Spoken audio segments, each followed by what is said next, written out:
ग्रामीण भागातील तरुणांना स्वयंरोजगाराची संधी उपलब्ध करून देण्यासाठी सेंट्रल बँक ऑफ इंडिया पुरस्कृत आरसेटी ग्रामीण स्वयंरोजगार प्रशिक्षण संस्था कृषी उद्यमी या नवीन प्रशिक्षण बॅचचा उत्साहात प्रारंभ करण्यात आला आहे।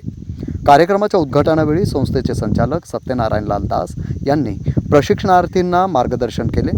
कृषी क्षेत्रात आधुनिक तंत्रज्ञानाचा वापर करून तरुण स्वतःचा यशस्वी व्यवसाय सुरू करू शकतात आणि आर्थिकदृष्ट्या सक्षम बनू शकतात, असा विश्वास त्यांनी यावेळी व्यक्त केला। या प्रशिक्षण वर्गात प्रशिक्षणार्थींना विशेष मार्गदर्शन करण्यासाठी गेस्ट फॅकल्टी विष्णू देवभाजे उपस्थित आहे। ते त्यांच्या अनुभवातून कृषी उद्योगातील व्यावहारिक कौशल्य शिकवणार आहेत। तसेच फॅकल्टी संजीवनी मोरे आणि दिग्विजय खांबायत हे कृषी व्यवसायातील विविध बारकावे, शासकीय योजना आणि बाजारपेठ व्यवस्थापन याविषयी सविस्तर प्रशिक्षण देणार आहेत। हा कार्यक्रम आणि पुढील प्रशिक्षण वर्ग यशस्वी करण्यासाठी आरसेटी कार्यालयाचे ऑफिस असिस्टंट सचिन मराठे, अश्विनी मराठे, कल्पेश ढिवरे आणि विनोद पाटील हे विशेष परिश्रम घेत आहेत।